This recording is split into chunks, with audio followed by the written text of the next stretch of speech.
from the 33rd chapter of the book of Exodus. Moses says to God, "Show me your ways, so that I may know you and find favor in your sight." The introductory remarks that Carol read before proclaiming the scripture today help set the context for this reading. One of the lines in the introductory remarks, as I think she had it, was that this is one of the most sustained passages on the exposition of the presence of God in the scriptures, which is true.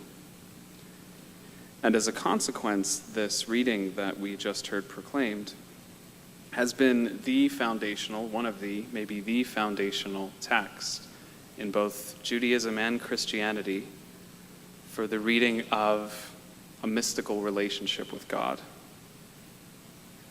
for an encounter with the presence of God that is beyond words, beyond concepts, beyond rational comprehension, but nevertheless, as all the mystics point to, is a real experience.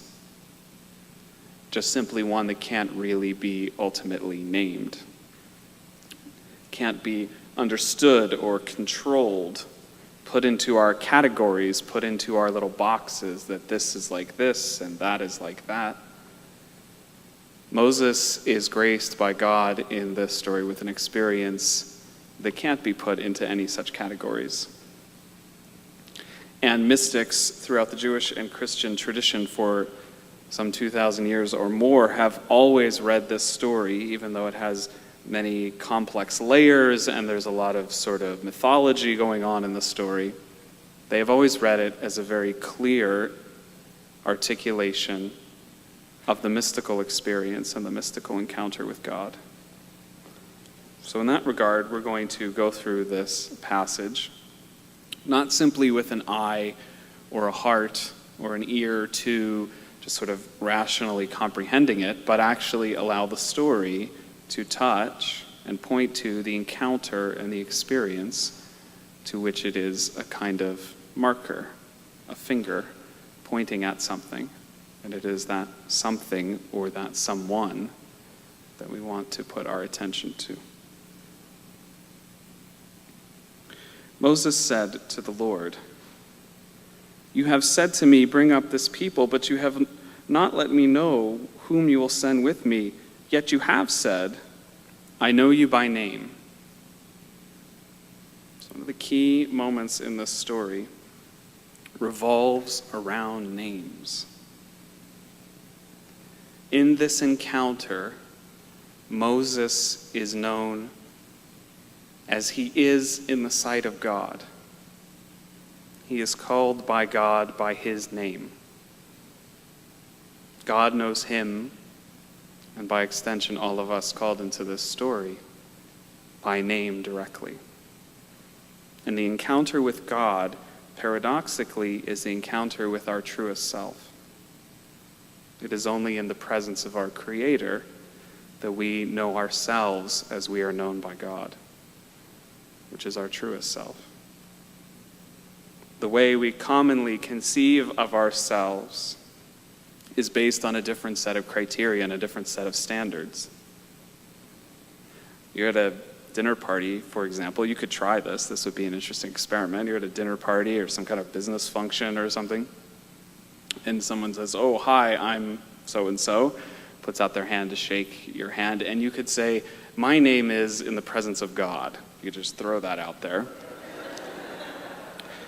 That conversation probably wouldn't last all that long, so if you're not in a talkative mood, this may be a strategy you might want to employ. But of course, more naturally, our initial response is, "I'm so-and-so, i.e. my parents named me this name, I got a name from, some ancestral lineage, I grew up so-and-so, I used to do this, or this is my job, or this is who I'm related to, I'm a spouse, I'm a parent," right? We go through all these categories. We think these are the identifiers of our reality, of who we really are.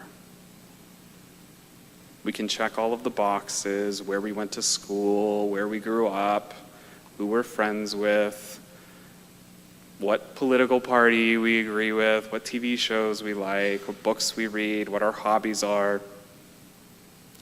It's sort of endless.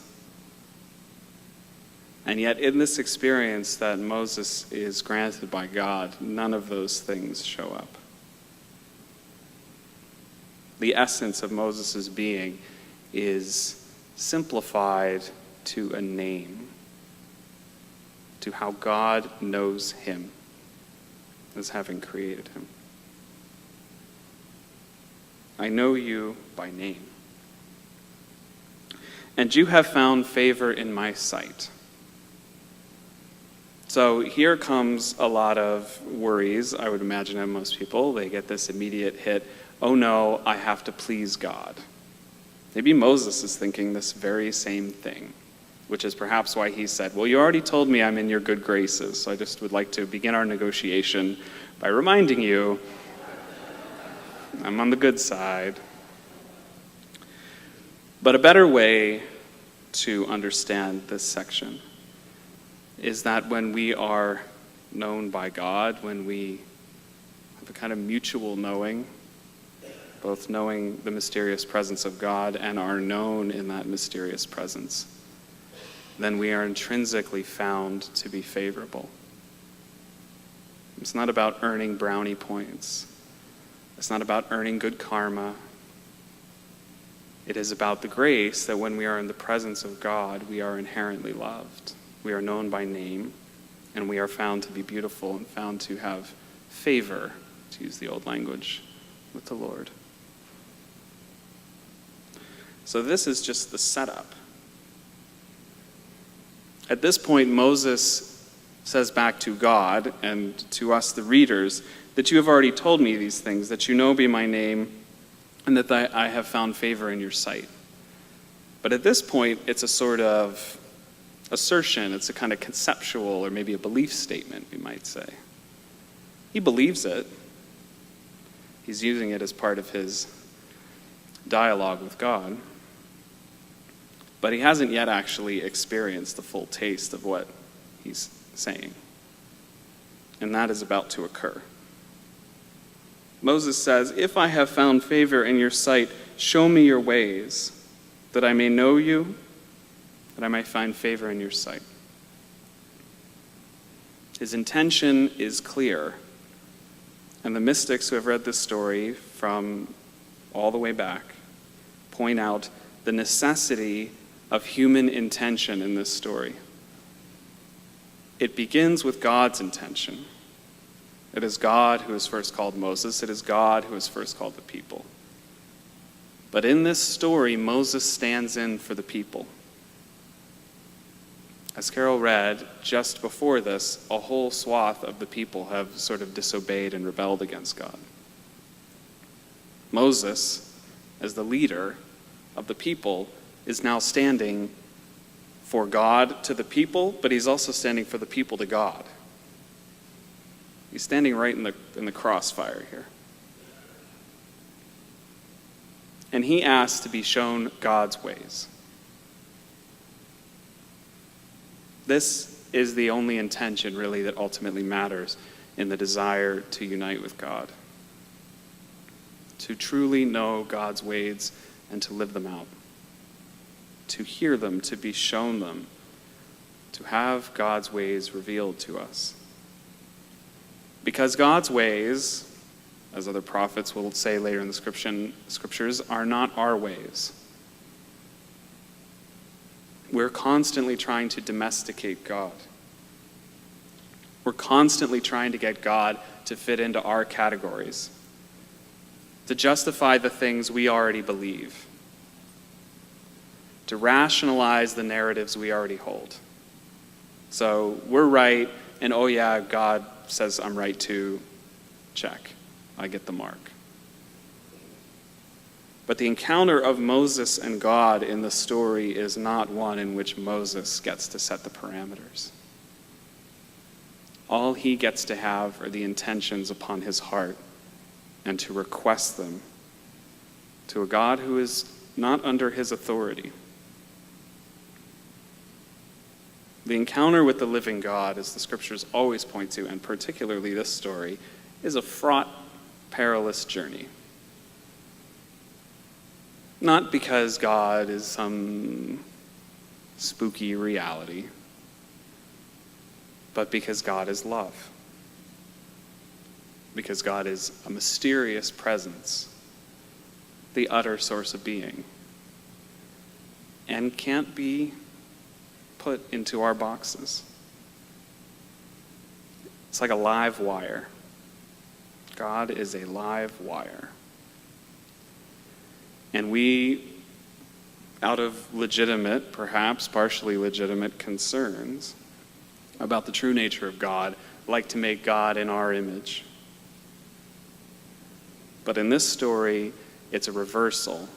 Moses will find himself in the presence of God and will find himself as God sees him, not as he thinks he understands God. Remember, this is the same Moses who had the vision of the burning bush and hears the word, the voice of the Lord from a bush calling him to be a prophet and to release the people. So he could pretty clearly think that he's got a kind of a grasp on the nature of God. He is, after all, God's prophet, and he has had a pretty profound kind of revelatory experience. But as the mystics point out through reading the story, in this story, Moses is asked to go even beyond his prior experiences of God, to let them all completely go, and to enter into what the Christian mystical tradition refers to as the cloud of unknowing. All the bits at the end, and the sort of strange telling of the tale, where God says that God will put Moses in the cleft of a rock, and that God's hand will sweep sort of over him, and then God's back will pass in front of him. But he cannot see the face of God and live. Sort of strange telling, but in symbolic manner, in a symbolic telling, speaks to the experience that mystics throughout the majority of the world's traditions, and maybe all of them, but certainly in the Jewish and Christian telling, that the encounter with God is beyond our minds. It is a kind of, if you like, darkness. It is a consciousness so profound, it's no longer even aware of itself. It's kind of like a blackout in consciousness. And this, the mystics point to, is the meaning of this otherwise strange telling of Moses only getting the backside of God.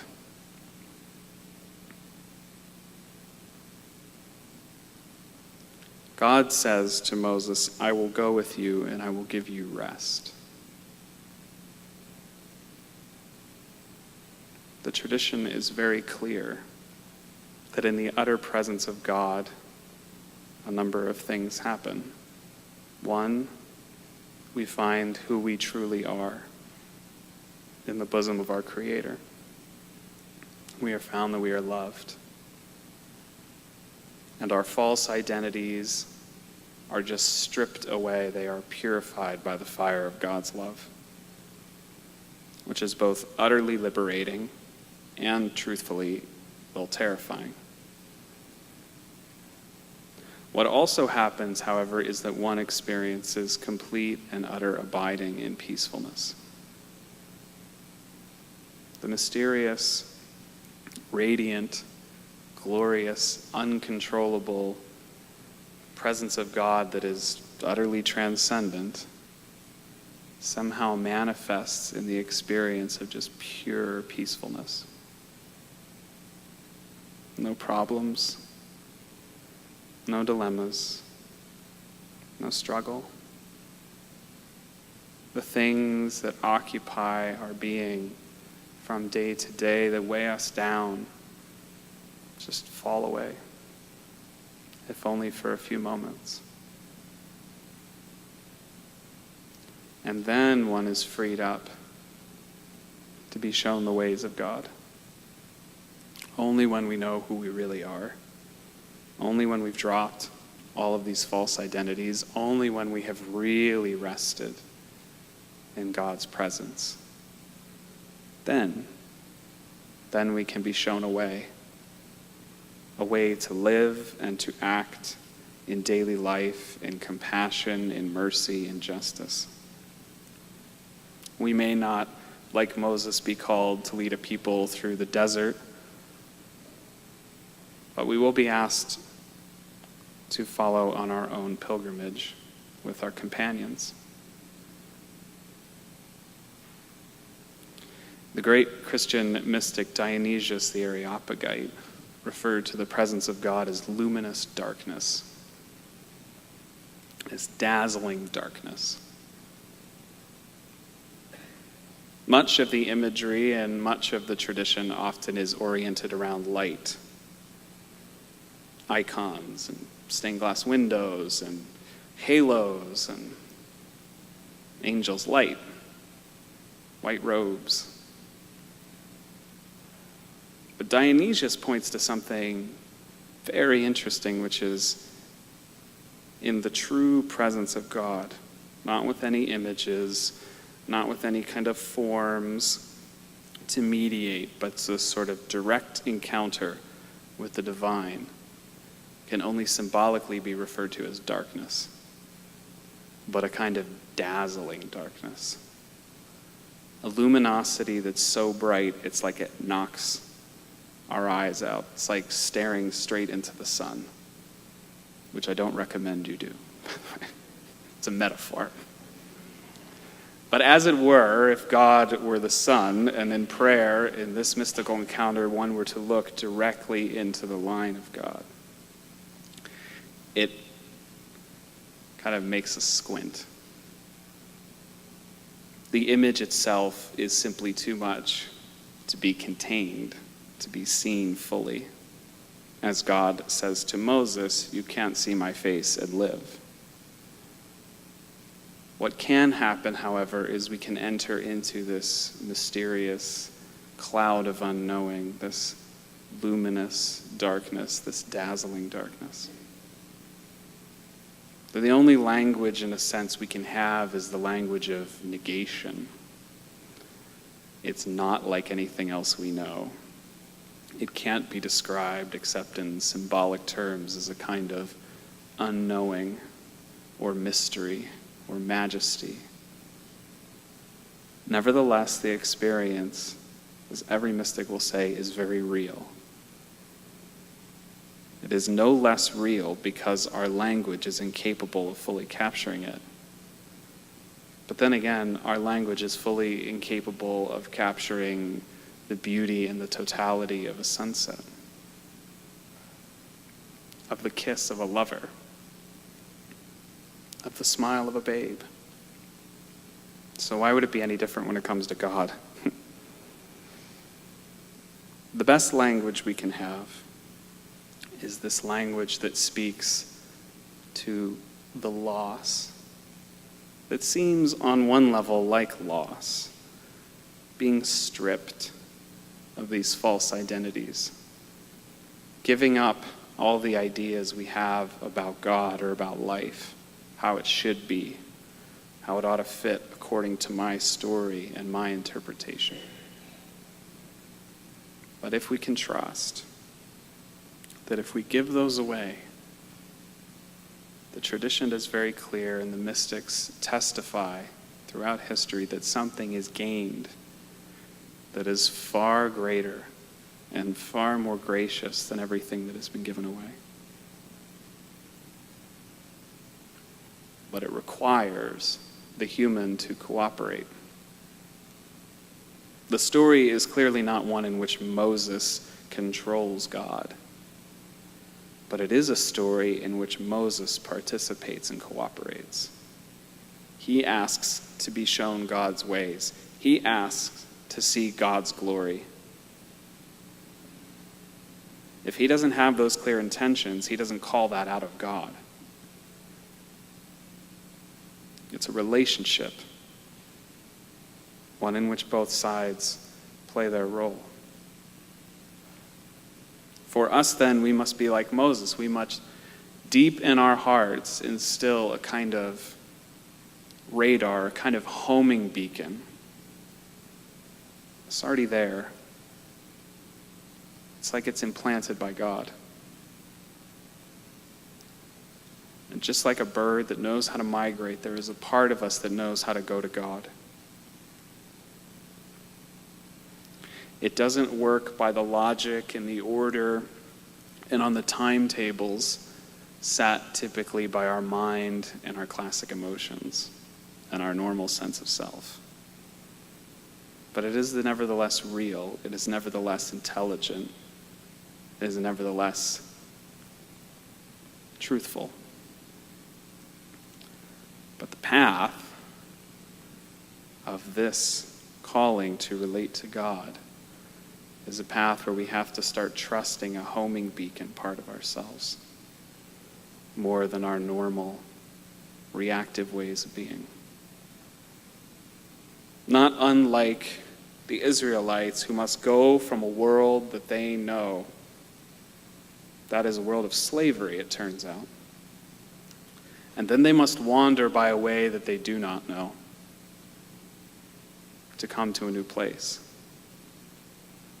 And similarly or symbolically, in the soul's journey to its creator, it must go from a place that it knows, but a place that is not of goodness for it. And then it must walk by a path that it does not know. Only guided by this burning heart, by this deep intention to know the ways of God, to know God's glory, to go with God.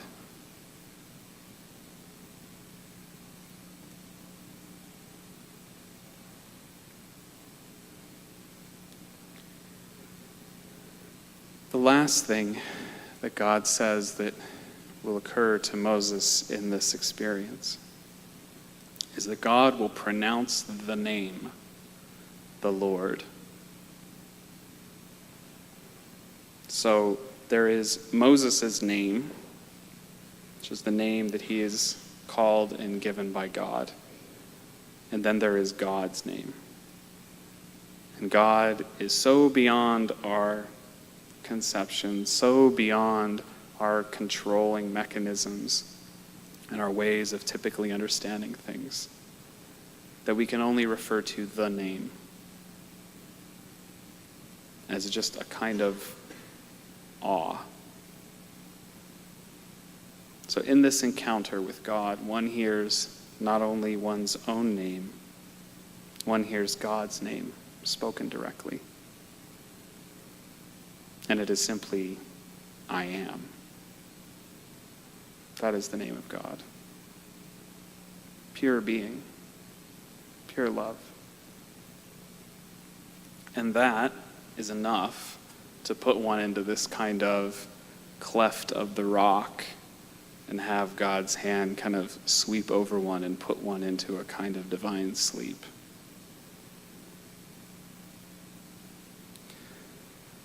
So that majesty and that glory, that dazzling darkness is real.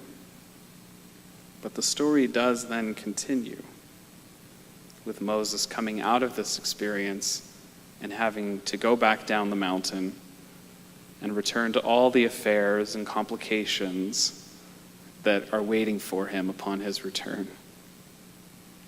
He's got to deal with all the problems. Hey, this guy and the other guy are having a fight about the cows, and now he's got to come and adjudicate some, and then this person's, mother-in-law is giving him a hard time, right? This is Moses' daily life. This is what it's like to be the leader of a people trying to go on the march. It may sound all very vaunted and so on, but his practical day-to-day affairs are pretty mundane, actually. And yet he's also the one who has rested in God. So he's not all that different from us. We don't have to be called to be ancient prophets or something in the line of Moses.